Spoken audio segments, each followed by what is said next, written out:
around right now, and the president's trying to navigate that as best he can. Brian, I want to ask you, 9 House Democrats have called for President Biden step aside out of 213 in the House. Do you see that number growing even with his efforts here? How much of this is down ballot Democrats worried about the impact on their own races this year? Well, Greg, you covered politics, so that's an excellent question. You don't know whether some of these Dems are doing it really to protect their own flanks. But I think there is genuine concern in Washington, D.C. and around the country about the president and the president's acuity, his mental health, his cognition. These are undeniable. And if you read the tea leaves a little bit, the interview on ABC with George Stephanopoulos, while better than the debate with Donald Trump, it did not satisfy people in the party who think he's just too old to make this a real run for president.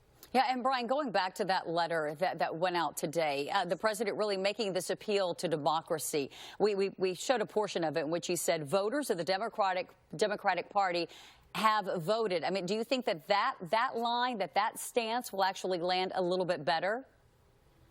I think so. I think it's an argument in his favor, reminding these members of Congress that the people in these various states have voted for him. His issue is that a lot of these discussions around his cognition and everything else came after all of these primaries and in that debate. And we talked about this in run-ups to the debate, that the debate was very important for him because it would show him being able to compete with Donald Trump without notes and just one-on-one, and it turned out that it didn't work well for him. Brian, I want to shift to former President Trump. The RNC Platform Committee adopted its platform, aligning itself pretty much with Trump's campaign. It steps away from any verbiage about a federal abortion ban for the first time. So what do you gather from this move and what they believe will be a big issue in 24? I think they are trying to read the where red state voters are on this issue, number one. Number two, I think they are looking to have as little controversy at the convention as they can.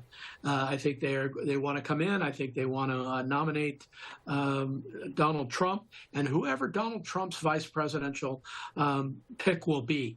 And I think they want all the focus on that, not on abortion, not on the 2025 plan and all these other things that swirl around Republicans.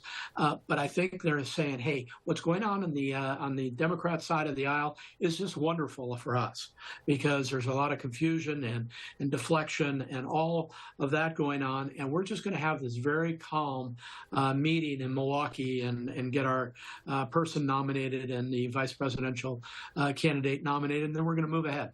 Yeah. On that same note, though, when you talk about all of the publicity and what people have been talking about of late, it is not former President Donald Trump. How do you think he is handling, sort of the news cycle right now? And again, it is much of the focus on President Biden and concerns about him, but at the same time, there isn't much talk about the former president.